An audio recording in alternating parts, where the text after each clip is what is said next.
Hello everyone, I welcome you all in NK online learning platform. So basic civil engineering में already हम 2 chapter finish कर चुके हैं। First chapter था introduction to basic civil engineering और second था surveying. जो आज चैप्टर हम पढ़ने वाले हैं दैट इज ट्रांसपोर्टेशन इंजीनियरिंग और ट्रांसपोर्टेशन। तो इसके बारे में हम ट्रांसपोर्टेशन सिस्टम, ट्रांसपोर्टेशन इंजीनियरिंग क्या होती है, कौन कौन से मोड ऑफ ट्रांसपोर्टेशन है, उनके बारे में पढ़ेंगे हम।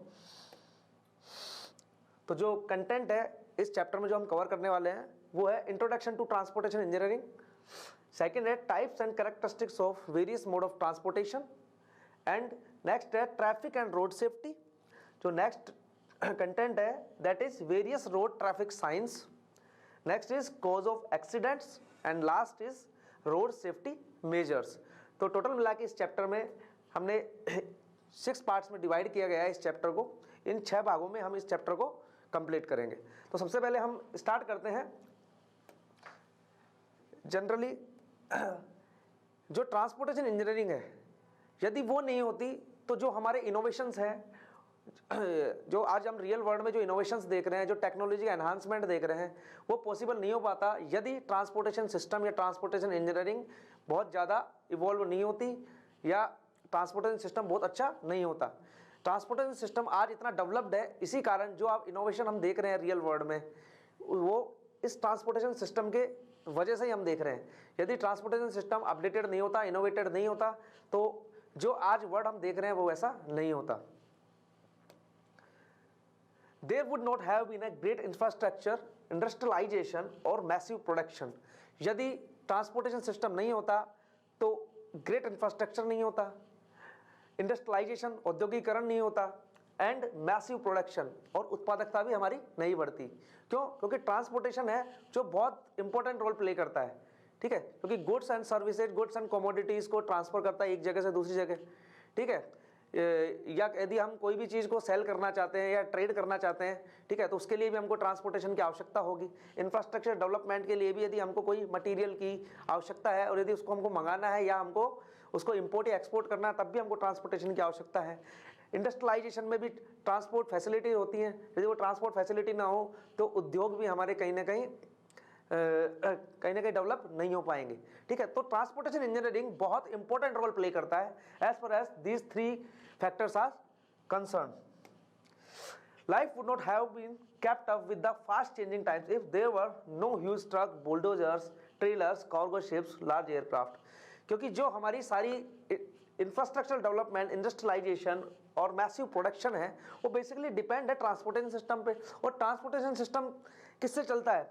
वो जो कुछ ट्रांसपोर्ट के पार्ट दे रखे हैं, कुछ व्हीकल्स दे रखे हैं जैसे huge trucks, bulldozers, trailers, cargo ships और लार्ज एयरक्राफ्ट। इनकी वजह से ये ट्रांसपोर्टेशन सिस्टम बहुत ज़्यादा डेवलप हुआ है, जिसके कारण ग्रेट इंफ्रास्ट्रक्चर, इंडस्ट्रियलाइजेशन और मैसिव प्रोडक्शन तक हम पहुंच पाए हैं, ठीक है। तो इनका भी बहुत ज़्यादा इंपॉर्टेंट रोल है।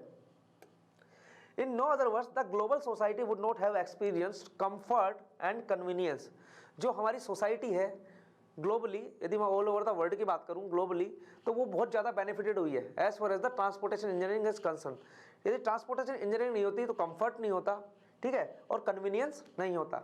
इसलिए कंफर्ट के लिए और कन्वीनियंस के लिए भी transportation engineering had played a very important role. Today humanity has technology to thank for all the wonderful things that it currently enjoy now।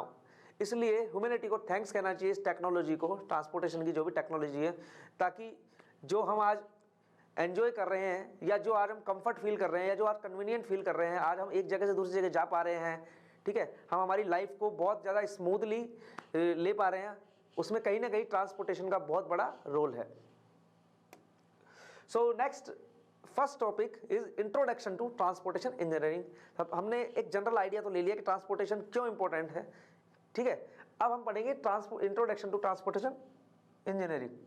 तो होती क्या है, किसी भी गुड्स को या पैसेंजर को एक जगह से दूसरी जगह को ले जाने के लिए जो मीडियम यूज किया जाता है that is known as transportation. Transportation is the mean of convenience और travel from one place to another. A good transportation service contributes to the growth of the social, economic, culture of the country। यदि transportation system बहुत अच्छा होगा तो हम socio economic cultural growth कर पाएंगे। ये किसी भी कंट्री के सोशियो इकोनॉमिक ग्रोथ के लिए बहुत इंपॉर्टेंट फैक्टर है। Mobility is the basic human needs.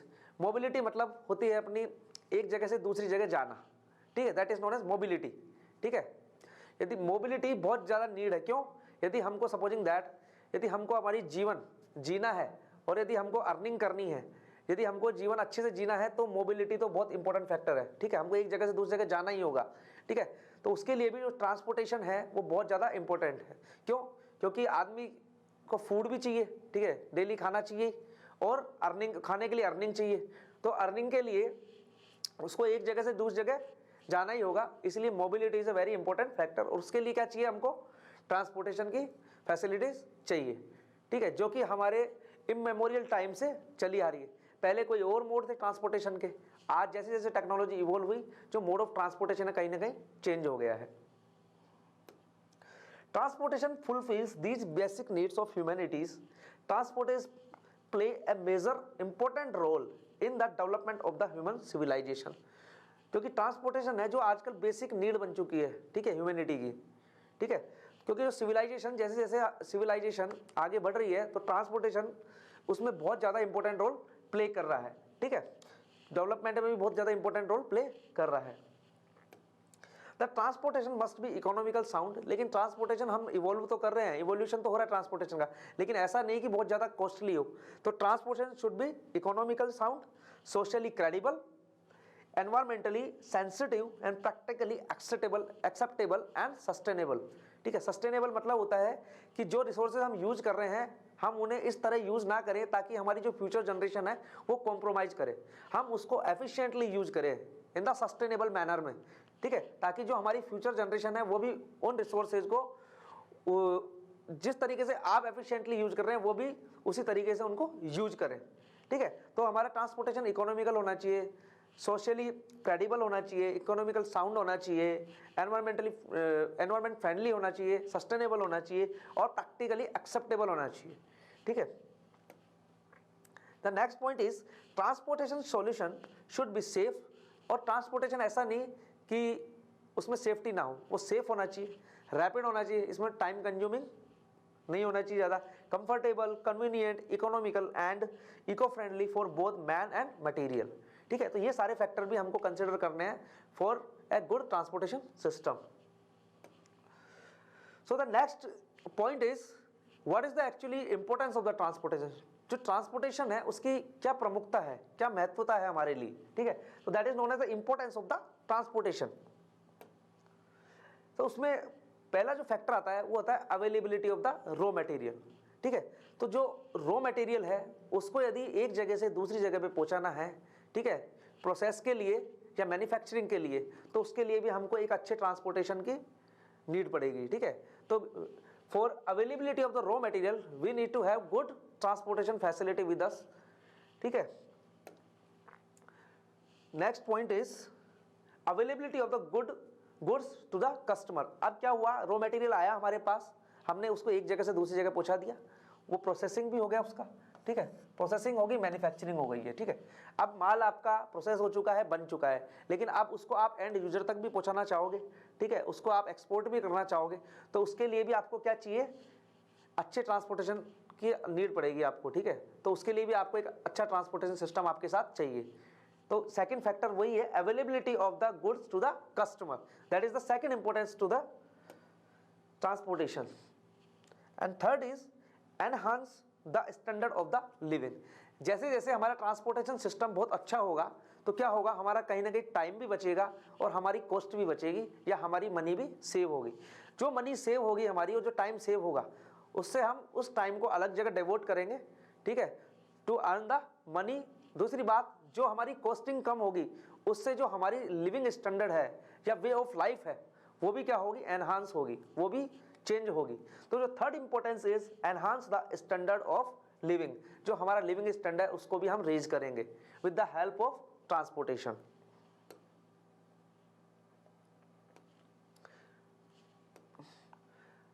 Third है help a lot during the emergencies and even during natural disaster. जो प्राकृतिक आपदाएं और आपातकाल होता है उसमें भी हमको क्या होता है, जो भी उससे प्रभावित होते हैं या इफेक्टेड होते हैं, आपातकाल से जब बाढ़ आ गई, मान लो भूकंप आ गया, ठीक है, कोई भी डिजास्टर हो सकता है, नेचुरल डिजास्टर, आपातकाल हो सकता है, ठीक है।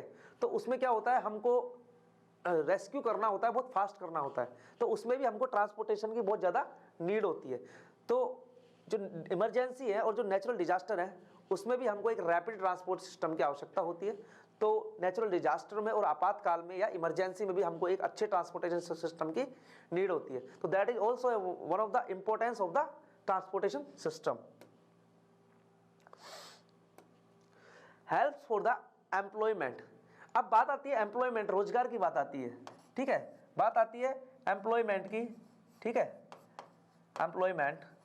अब एम्प्लॉयमेंट में क्या क्या हो सकता है, सबसे ज़्यादा जो बेनिफिटेड होती है वो एक जिसे कहते हैं एक ड्राइवर, ठीक है, जो ड्राइवर कम्युनिटी है वो सबसे ज़्यादा बेनिफिटेड होती है इससे, ठीक है, क्योंकि जो ट्रांसपोर्टेशन सिस्टम अच्छा होगा तो हमको जो उस ट्रांसपोर्टेशन सिस्टम को मूव कराने के लिए या उसको चलाने के लिए हमको किसकी आवश्यकता होती है, ड्राइवर की आवश्यकता होती है, ठीक है। तो ड्राइवर कम्युनिटी है वो सबसे ज़्यादा इसमें एम्प्लॉयबल होती है, ठीक है। दूसरी बात है, जब ट्रांसपोर्टेशन सिस्टम हमारा अच्छा होगा, ठीक है, तो लोग एक जगह से दूसरी जगह जा पाएंगे, ठीक है। सपोजिंग दैट यदि मैं जयपुर में हूं और यदि मेरे को दिल्ली में नौकरी करनी है, जॉब करना है, तो मेरे को वहां जाना होगा नौकरी करने के लिए। जब मेरे को वहां जाना होगा तो मेरे को किसकी रिक्वायरमेंट होगी, ए गुड ट्रांसपोर्ट सिस्टम की। यदि एक गुड ट्रांसपोर्ट सिस्टम मेरे साथ है तो मैं वहां पर जाकर मनी अर्न कर सकता हूं। तो वो क्या बना रहा है, एम्प्लॉयबल बना रहा है किसी को भी, ठीक है। तो एम्प्लॉयबिलिटी में ये भी एक इंपॉर्टेंट फैक्टर है। तो importance for the employment. Next factor is helps in mobility of the labourers.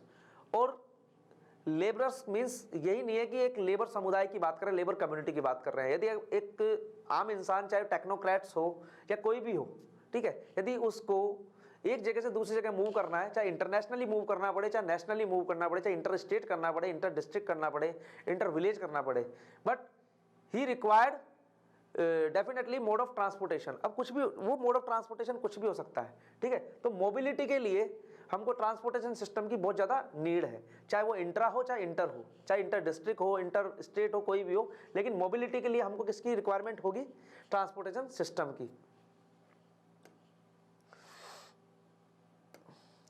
Next importance factor is help for bringing Nations together. अब यदि ट्रांसपोर्टेशन सिस्टम हमारे साथ अच्छा है, मजबूत है और एक बहुत अच्छा ट्रांसपोर्टेशन सिस्टम है हमारे साथ, तो हम क्या कह सकते हैं, जो दो नेशन है वो आपस में ट्रेड कर सकते हैं, दो नेशन के कल्चर आपस में एक्सचेंज हो सकते हैं, दो नेशन के लोग एक दूसरे के देश में आ सकते हैं, घूम सकते हैं, फिर सकते हैं, ठीक है। तो जो दो नेशन है वो इस ट्रांसपोर्टेशन, मजबूत ट्रांसपोर्टेशन सिस्टम से एक अच्छे ट्रांसपोर्टेशन सिस्टम में साथ आके खड़ा हो सकते हैं, या उनकी बॉन्डिंग बहुत अच्छी हो सकती है because of the good transportation system. तो ये दो नेशन को पास लाने में भी एक इंपॉर्टेंट कड़ी होती है। तो कुल मिला के हमने ये 7 फैक्टर देखे हैं, ये सब जो 7 फैक्टर हैं वो हम कवर करते हैं importance of the transportation system और ट्रांसपोर्टेशन में। तो ये सब हमारी इंपॉर्टेंस हो गए। यदि एग्जाम में आता है importance of the transportation system, तो हमको ये 7 फैक्टर कवर करने पड़ेंगे उसमें। तो नेक्स्ट जो हमारा टॉपिक आता है वो है role of the transportation system, कि जो ट्रांसपोर्टेशन सिस्टम है उसका रोल क्या है, ठीक है। तो देखते हैं वन बाय वन उसका role.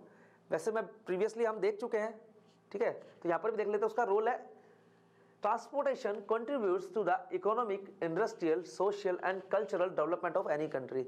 Socio economic culture development के लिए हमको ट्रांसपोर्टेशन की बहुत ज़्यादा नीड होती है, और इकोनॉमिक के लिए, और जो हमारी कंट्री की इकोनॉमी है उसको रन कराने के लिए भी हमको ट्रांसपोर्टेशन की आवश्यकता होती है। नेक्स्ट है, transportation is a vital for the economical development of any country.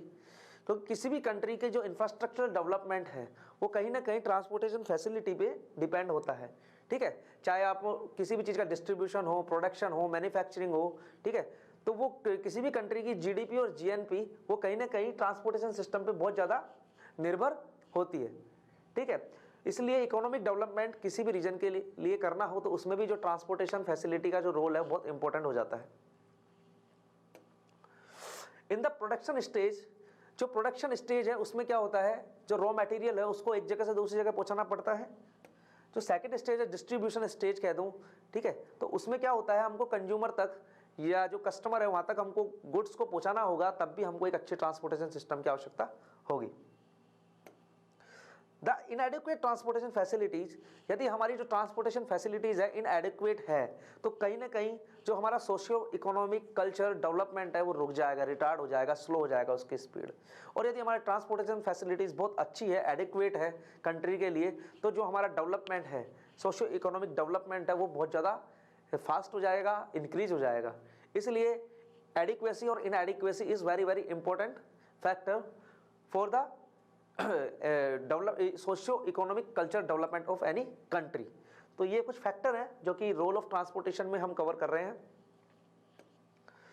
अब जो नेक्स्ट टॉपिक है वो इकोनॉमिक एक्टिविटी एंड ट्रांसपोर्ट, क्योंकि हमको पता है जो इकोनॉमिक एक्टिविटी बेसिकली किस पे चलती है, वो चलती है कि आपकी जो ह्यूमन है उसकी डिमांड क्या है, उसकी वांट्स क्या है। अब ह्यूमन और डिमांड यदि वांट्स को डिमांड को पूरा करना है तो हमको प्रोडक्शन करना होगा और उसको प्रोडक्शन को हमको एक्सपोर्ट और इंपोर्ट भी करना होगा या वहाँ तक पहुँचाना होगा उस कंज्यूमर तक, क्योंकि जो डिमांड और वांट्स होती है वो किसकी होती है, वो एक कस्टमर की होती है, कंज्यूमर की होती है, ठीक है। और प्रोडक्शन जो करता है वो कोई भी कंपनी कर सकती है या कोई भी कमोडिटी है उसका प्रोडक्शन कोई भी लोग कर सकते हैं, ठीक है। लेकिन उसको जो एंड यूजर है वहाँ तक पहुँचाना होगा, जो कि उसकी डिज़ायर करता है या जो उसकी डिमांड करता है, जो और जिसको उसकी ज़रूरत है वहाँ तक पहुँचाना है हमको, ठीक है। तो इसमें दो फैक्टर होंगे, एक होता है प्रोडक्शन फैक्टर, एक होता है किसी की demand and wants, human demand and wants. अब इसमें बात आती है कि ज़रूरी नहीं है, जैसे मेरी फैक्ट्री है, सपोज करो मेरी जयपुर में फैक्ट्री है, अब मैं यहाँ पर कोई भी मटेरियल या कोई भी चीज़ मैं यहाँ प्रोड्यूस कर रहा हूँ तो ये कंपल्शन नहीं है कि मैं उसको जयपुर में ही सेल करूँ। यदि एक गुड ट्रांसपोर्टेशन सिस्टम होगा तो ये तो मैं उसको ऑल ओवर द वर्ल्ड कहीं पर भी मैं उसकी ट्रेडिंग कर सकता हूँ या उसको मैं सेल कर सकता हूँ। दूसरी बात आती है, अब मैं बात करता हूँ कस्टमर पॉइंट ऑफ व्यू से, ये कस्टमर के लिए भी कंपल्शन नहीं है कि जो चीज़ उसको जयपुर में मिल रही है वो वहीं से खरीदे, वो चाहे तो वर्ल्ड के किसी भी हिस्से से कोई भी चीज़ खरीद सकता है, ठीक है, ये कंपल्शन नहीं है, ठीक है। जो चीज़ उसकी बस डिपेंड करेगा कि उसकी वांट्स क्या है, उसकी डिज़ायर क्या है और उसकी डिमांड क्या है। यदि वो डिमांड बाहर से पूरी होती है तो बाहर से करेगा, ठीक है। तो ये कंपल्शन नहीं है कि वो जयपुर में है तो जयपुर से ही पूरी करेगा, नहीं, जरूरी नहीं है, लोकली अवेलेबल ही वो अपनी डिमांड्स को पूरी करेगा, वो कहीं से भी पूरा कर सकता है। But it's depend on the good transportation system. If the transportation system is good, definitely जो ह्यूमन डिमांड एंड वांट्स है उनको पूरा किया जा सकता है। एंड दूसरी बात है, यदि ट्रांसपोर्टेशन सिस्टम अच्छा होगा तो जो एंड यूज़र है उसको चीज़ सस्ती मिलेगी, क्वालिटी अच्छी मिलेगी। यदि ट्रांसपोर्टेशन सिस्टम अच्छा नहीं है, महंगा है, तो चीज़ों की रेट बढ़ जाएगी, चीज़ों की रेट कम नहीं होगी। तो इसलिए जो इकोनॉमिक एक्टिविटी है that is also somewhat depend on the good transportation system. So the economic activities are the processes by means of which the products are utilized to satisfy the human wants, जो कि अभी हमने discuss किया। Two important factors well known the economic activities. First is production और supply। जो पहला बात है उत्पाद और उसकी सप्लाई, ठीक है। उत्पाद प्रोडक्शन करेंगे देन उसको सप्लाई करेंगे। अब सप्लाई किसको करेंगे, हमने बताया कंपल्शन नहीं है, जहाँ पर हम प्रोडक्शन कर रहे हैं वहाँ करेंगे, हम वर्ल्ड के किसी भी कोने में उसको सप्लाई कर सकते हैं, बशर्ते गुड ट्रांसपोर्टेशन सिस्टम होना चाहिए। दूसरी बात है कंजम्पशन फॉर ह्यूमन वांट्स और डिमांड। और सेकंड है कि जो प्रोडक्शन हो रहा है, जो सप्लाई हो रही है, उसको जो ह्यूमन है वो कंज्यूम भी करेगा उसको, तो उसकी ह्यूमन वांट्स और डिमांड के हिसाब से हमको प्रोडक्शन करना पड़ेगा और सप्लाई करना पड़ेगा, ठीक है। Increase productivity and cost of the products. अभी बात करी थी, यदि ट्रांसपोर्टेशन सिस्टम एफिशिएंट होगा तो डेफिनेटली जो productivity will definitely increase, in result of that the cost will be reduce. जब कॉस्ट रिड्यूस हो जाएगी तो डेफिनेटली जो कस्टमर है वो हैप्पी रहेगा और जो रुपया उसका बचेगा वो अभी अपने बात की थी वो डायरेक्ट अफेक्ट करेगी उसकी वे ऑफ लिविंग पे, ठीक है। The transportation cost is always an influencing factor on consumer price of commodities. जो ट्रांसपोर्टेशन अभी बात करी, अच्छी ट्रांसपोर्टेशन फैसिलिटीज होगी तो किराया कम होगा, फेयर कम होगा, जो रेट होगी एंड प्रोडक्ट की that will be lesser than what we have previously, ठीक है। ट्रांसपोर्टेशन सिस्टम अच्छा होगा तो अच्छी कम रेट होगी, बेकार होगा तो ज़्यादा रेट होगी। यदि कम रेट होगी तो जो कंज्यूमर है वो हैप्पी रहेगा क्योंकि उसकी जो पॉकेट है उस पर लोड कम पड़ेगा, ठीक है। तो ये कहीं ना कहीं इनडायरेक्टली ये सारी चीज़ें डिपेंडेंट हैं ट्रांसपोर्टेशन सिस्टम से। आपने देखा भी होगा जब जैसे पेट्रोल की रेट बढ़ जाती है या डीजल की रेट बढ़ जाती है तो ऑटोमेटिकली जो ट्रांसपोर्टेशन कॉस्ट है, जो भाड़ा किराया फेयर है, वो इंक्रीज हो जाता है। उनके इंक्रीज होने से जो इनडायरेक्ट इफेक्ट पड़ता है वो कमोडिटीज पे पड़ता है, सारी चीजों पे पड़ता है इनडायरेक्ट इफेक्ट, ठीक है। तो इसीलिए ट्रांसपोर्टेशन की जो कॉस्ट है that is very very influencing factor, ठीक है। Next, social effect of the transportation. जो ट्रांसपोर्टेशन का जो सामाजिक प्रभाव है वो क्या है, तो इसमें कुछ फैक्टर्स हैं वो हम देखते हैं। जनरली क्या होता था, पहले लोग कहाँ रहना पसंद करते थे कि रेलवे स्टेशन के पास रह जाएं, हम रिवर शोर के पास रह जाएं, रोड साइड के पास रह जाएं। लेकिन जैसे जैसे टेक्नोलॉजी इवोल्व हुई, ट्रांसपोर्टेशन इवोल्व हुआ, जो टाउन प्लानिंग पिक्चर में आई, ठीक है, क्योंकि आजकल टाउन प्लानिंग बहुत इंपॉर्टेंट डिपार्टमेंट हो गया है, ठीक है। हर चीज़ प्लान्ड होती है, प्लान्ड सिटी बन रही है आजकल इंडिया में, ठीक है। तो जैसे जैसे वो आया तो स्टार्ट किया कि उनको जो रेलवे स्टेशन है रोड साइड से दूर कहीं ना कहीं डिसेंट्रलाइज किया जाए, ठीक है। तो town planning pattern are rapidly changing, suburb and satellite town acting as a counter magnet should be linked up with the rapid। अब इसमें क्या हुआ, उसके बाद जब ऐसा किया गया, टाउन प्लानिंग आई, उसके बाद में फिर कड़ी में चीजें जुड़ती गई, ठीक है। रैपिड ट्रांस, जिसे हम मेट्रोपॉलिटन सिटी कहते हैं या rapid city, rapid transit city है, ठीक है, उनको किन से जोड़ा गया, ठीक है, टाउन से जोड़ा गया, सबर्ब से जोड़ा गया, ठीक है, उनको फर्दर छोटे जगह से जोड़ा गया, ठीक है। जैसे जैसे टाउन प्लानिंग आई और रैपिड चेंज आया तो ये सब चीजें पिक्चर में आई। The various social effect of the transportation may be further elaborate as follows। कुछ सोशल इफेक्ट हैं जो कि जनरली देखे जा सकते हैं, वो हम देखते हैं अभी।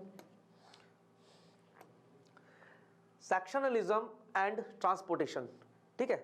सेक्शनलिज्म मतलब अनुभागिता, सहभागिता, ठीक है, कुछ भी बोल सकते हैं हम इसको। एंड ट्रांसपोर्टेशन जैसे इंक्रीज होगा, सपोज करो ट्रांसपोर्टेशन जैसे इंक्रीज होगा तो लोगों का एक जगह से दूसरी जगह जाना पॉसिबल हो जाएगा, ठीक है। तो उससे कोई भी फैसिलिटी या कोई भी चीज होगी इस कंट्री में तो कोई भी उससे क्या होगा, बच नहीं पाएगा। वो आदमी उसमें पार्टिसिपेट कर सकता है, यदि किसी भी कोने का इंसान है, कोई भी चीज हो रही है कहीं पर भी अच्छी, तो कोई भी वहां पर पार्टिसिपेट कर सकता है।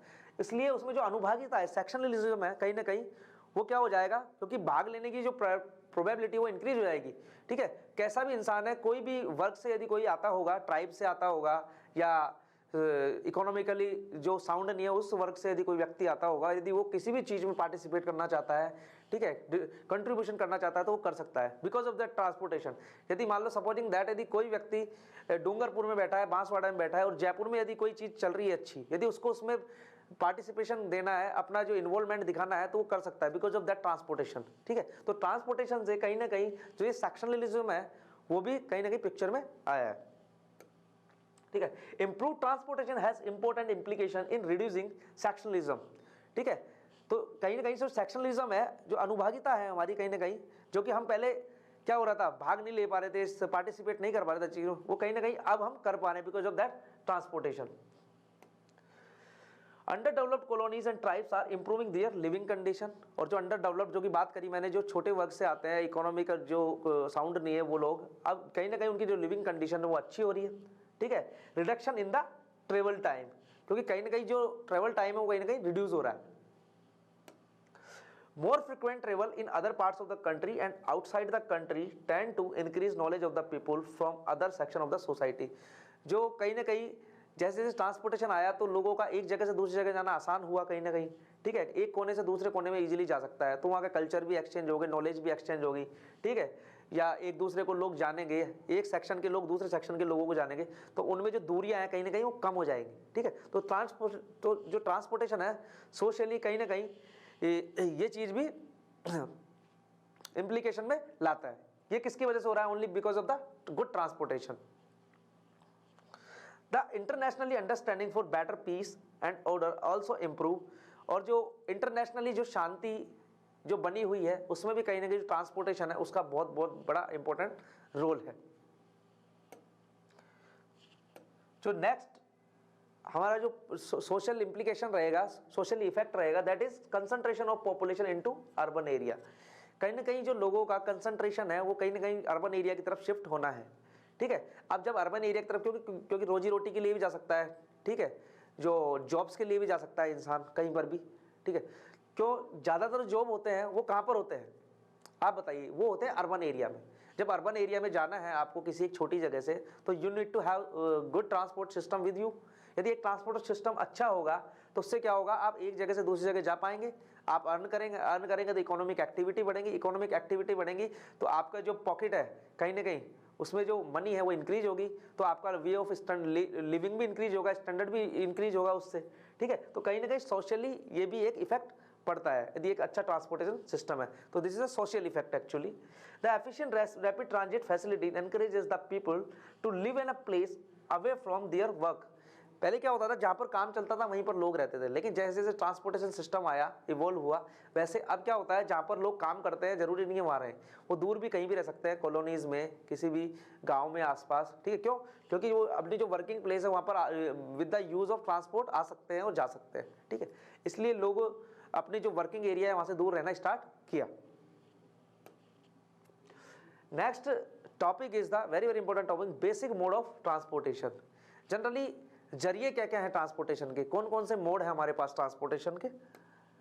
तो जो पहला है हमारा वो है लैंड ट्रांसपोर्टेशन, ठीक है। भूमि पे जो चीजें चलती हैं, जैसे कौन कौन सी चीज होगी लैंड ट्रांसपोर्टेशन में, एक तो हो गया रोडवे, ठीक है, रोड ट्रांसपोर्ट, दूसरा हो गया रेलवे ट्रांसपोर्ट, ठीक है। तो रोड और रेलवे, तो सबसे पहले हम रोड ट्रांसपोर्ट पढ़ेंगे। रोड ट्रांसपोर्ट की सबसे इंपॉर्टेंट जो ट्रांसपोर्ट सिस्टम है वो है रोड ट्रांसपोर्ट, सबसे इंपॉर्टेंट है, ठीक है। The history of the road transport started from ancient civilisation, gradually it becomes more and more popular means of transport. Road transport further divided into two parts, one is vehicular transport and second is non vehicular. vehicular में हमारे सारे vehicles आ जाएंगे, non vehicular में हमारे क्या आ जाएंगे, bullock carts, camel, dogs, elephant और ये सब आ जाएंगे, ठीक है। तो ये हो गए रोड ट्रांसपोर्ट के टाइप हो गए, ठीक है। फीचर क्या क्या है उसके, क्या क्या विशेषताएं हैं रोड ट्रांसपोर्ट की। Road transport, transportation of goods and personal from one place to another place on road. हम रोड के थ्रू बाय फुट भी जा सकते हैं, हम रोड के थ्रू एक जगह से दूसरी जगह पे जा सकते हैं। मोस्ट कॉमनली यूज, सबसे कॉमनली यूज जो कि हम डेली लाइफ में डेली यूज करते हैं इस वाले ट्रांसपोर्ट को, रोड ट्रांसपोर्ट को, तो इसलिए कॉमनली यूज आने वाला ट्रांसपोर्ट है। प्रोवाइड फ्रीडम टू यूजर, ठीक है।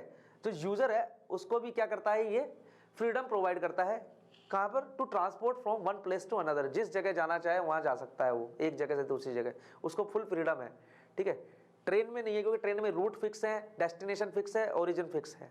ऐसे ही एयरपोर्ट में भी डेस्टिनेशन फिक्स, रूट फिक्स है, ठीक है। Convenient and economical for short distances, ठीक है, क्योंकि पेट्रोल की जो रेट है वो कहीं ना कहीं कम होती है in comparison to rail transport and airport transport and जो डॉक्स एंड हार्बर ट्रांसपोर्ट और वाटर ट्रांसपोर्ट। तो ये कन्वीनियंट है, मन में आए जब मन करे आप व्हीकल उठाया या बाई फुट भी जा सकते हैं, आप जा सकते हैं, एंड इकोनॉमिकल है ये सबसे बड़ी। Only mode of transport that provides door to door service, ये door to door service provide करती है। आप ट्रेन को तो हर घर के दरवाजे पे नहीं ले जा सकते, आप प्लेन को तो हर घर के दरवाजे पे नहीं ले जा सकते, आप शिप को तो हर घर के दरवाजे पर नहीं ले जा सकते, लेकिन आप आपकी बाइक को, कार को या बस को door to door service provide कर सकते हैं। तो ये door to door service provide करती है। ये एक मैंने रोड ट्रांसपोर्ट का एक पिक्चर शो किया है यहाँ पर, ये हाईवे शो किया है, इसमें ये मीडियन है, मीडियन में ये आपको लैंडस्केपिंग हो रखी है थोड़ी, ठीक है। तो ये है रोड ट्रांसपोर्ट का एक एग्जांपल दिया है मैंने। नेक्स्ट इज रेलवे और रेल ट्रांसपोर्टेशन। अब रेल ट्रांसपोर्टेशन जो इवॉल्व हुआ है वो बाद में हुआ है। Railway has been pioneer of modern mechanical transport, ठीक है। It has brought the greatest revolution in transport. It accelerated commercial and industrial development. जो commercial और industrial development है, basically उसमें जो तेजी आई थी वो जब रेलवे इवॉल्व हुआ था उसके बाद ही आई थी, क्योंकि जो क्वांटिटी है वो बहुत ज़्यादा क्वांटिटी में आप सामान को एक्सपोर्ट एंड इंपोर्ट कर सकते हो, पैसेंजर लोड को भी आप बहुत ज़्यादा को एक जगह से दूसरी जगह पे ले जा सकते हो, ठीक है। तो जो कमर्शियल और इंडस्ट्रियल जो डेवलपमेंट हुआ था वो इसके इवॉल्व होने के बाद ही हुआ था। पहले क्या होता था, जो लैंड ट्रांसपोर्ट में जो रोड ट्रांसपोर्ट है उसकी मोनोपोली होती थी। After evolution of the railway जो मोनोपोली है कहीं ना कहीं वो कम हो गई या ओलिगोपोली में कन्वर्ट हो गई, क्योंकि जो रेलवे है वो 80% गुड्स को एक जगह से दूसरी जगह पहुंचाता है, वेयर एज जो 70% जो पैसेंजर लोड है वो भी जो रेलवे है वो बियर करता है। इसलिए ये रेवेन्यू जनरेट मशीन है सरकार के लिए, it is a revenue generate machine for government, ठीक है। इसलिए railway transport is very very important.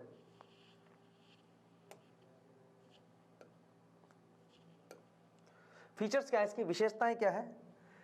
It is mean of transferring of passenger and goods, ठीक है। ये क्या करता है, ट्रांसफर करता है किसको, पैसेंजर को और गुड्स को एक जगह से दूसरी जगह पे ऑन अ व्हील्ड व्हीकल्स। आपको पता ही है रेल किससे चलती है, रेल मतलब पटरी पे चलती है, किसके, व्हील से चलती है, पहियों से चलती है, इसलिए इसने बोला है on wheeled vehicles.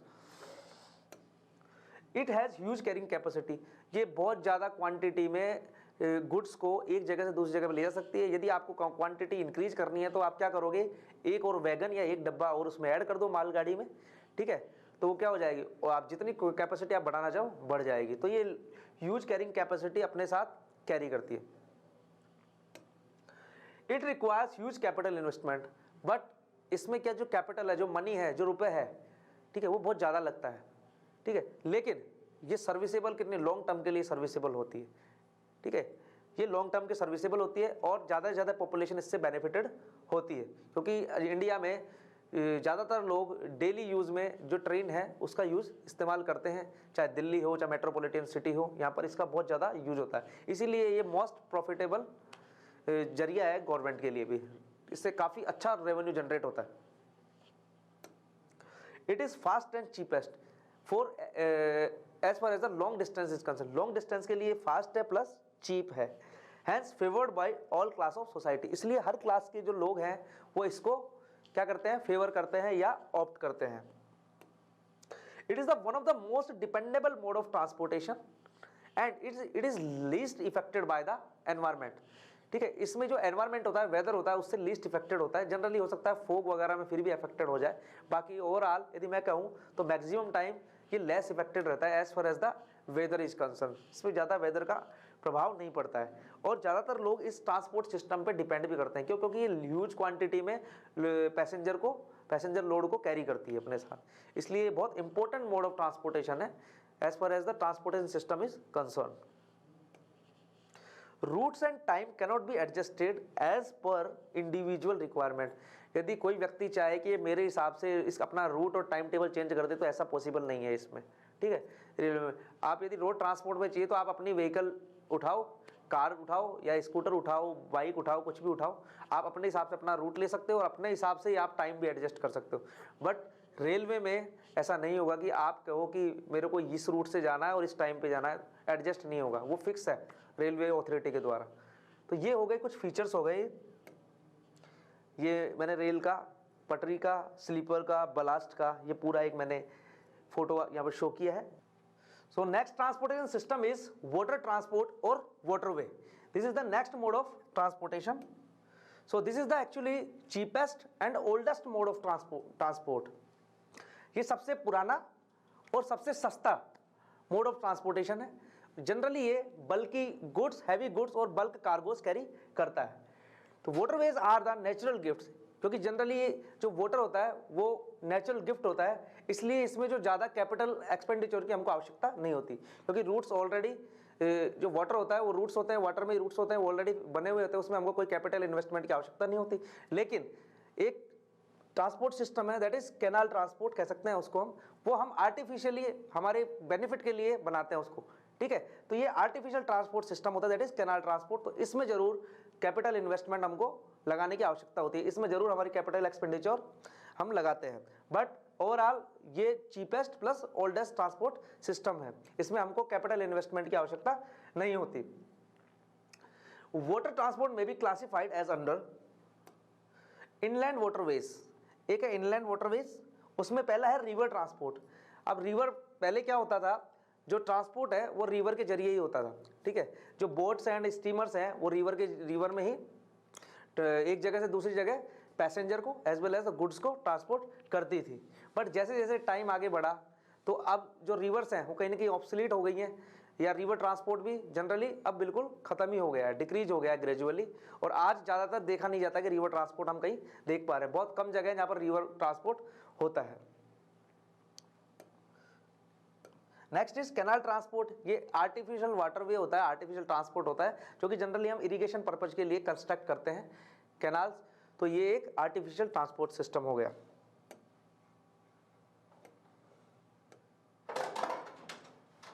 Next is ocean transport. जो ओशियन ट्रांसपोर्ट है वो भी जनरली 2 पार्ट्स में डिवाइड है। जो एक हो गया कोस्टल ट्रांसपोर्ट। जो कोस्टल ट्रांसपोर्ट है बेसिकली ये जनरली यदि इसकी बात करूं तो ये नेशनल जो ट्रांसपोर्ट होता है नेशन के अंदर, जैसे गुड्स हो गए, पैसेंजर हो गए, ये इंटरनेशनली नहीं, ये नेशनली ही शिपिंग के काम आता है। ठीक है, जो जहाज होते हैं वो भी नेशनल शिप होते हैं यहाँ पर। ठीक है, तो ये नेशनल शिपमेंट के काम आता है। और क्या कोस्टल शिपिंग इज चीपर, ये बहुत सस्ता होता है, स्पीड अच्छी होती है, फ्लेक्सिबल होता है and economical form of transport for the movement of bulky and heavy cargoes. और ये जनरली मैंने बताया जैसे कि एक ही देश में जो सामान है या पैसेंजर को है वो ट्रांसपोर्ट करना पड़ता है जब यूज होता है, इसलिए इसको क्या बोलते हैं कोस्टल शिपिंग या कोस्टल ट्रांसपोर्ट बोलते हैं। जबकि जो दूसरा है हमारा ओवरसीज शिपिंग, इसमें क्या होता है इंटरनेशनली एक्सपोर्ट और इंपोर्ट होता है। तो इसमें 3 टाइप्स के शिप्स होते हैं।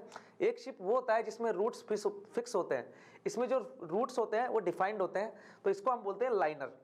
एक होता है ट्रैम्प्स, इसमें क्या होता है जो रूट्स हैं वो फिक्स नहीं होते हैं, वो डिफाइंड नहीं होते हैं। ठीक है, तो ये होता है ट्रैम्प्स। फिर एक होता है जो कि हमारे नेचुरल रिसोर्सेज है, जैसे पेट्रोल है, गैस है। ठीक है, जो ट्रांसपोर्ट होते हैं ये from the other country to our country, तो वो होते हैं द ऑयल टैंकर। ठीक है, ये स्पेशली जो क्रूड ऑयल है, ठीक है, उनको ये कैरी करते हैं। तो ये 3 प्रकार से होते हैं overseas shipping, liner, the tramps and the oil tanker के द्वारा। जनरली ये जो होता है ये इंटरनेशनली होता है। ठीक है, एक कंट्री से दूसरे कंट्री में, तो शिप्स होंगे वो भी इंटरनेशनल शिप्स ही होते हैं। The liners may be again be subdivided into passenger liner and the cargoes liner। जो लाइनर होते हैं जिसमें रूट्स फिक्स होते हैं वो पैसेंजर के भी हो सकते हैं, और जो हमारी गुड्स हैं कमोडिटीज हैं, जिन चीज़ों को एक जगह से दूसरी जगह पहुंचाना होता है उसमें भी ये यूज हो सकते हैं। इसके कुछ विशेषताएं हैं, फीचर्स हैं। तो फीचर्स चीपेस्ट एंड ओल्डेस्ट, जो कि हम अभी देख चुके हैं। सेकेंड, ऑपरेट्स नेचुरल ट्रैक, इसमें ट्रैक्स नेचुरल होते हैं तो मेंटेनेंस कॉस्ट इसमें इन्वॉल्व ही नहीं है, और सिर्फ किसमें इन्वॉल्व, ओनली कैनाल ट्रांसपोर्ट में इन्वॉल्व है maintenance, and maintenance frequency is very very less. It can carry much larger quantities of heavy and bulky goods such as coal and timber.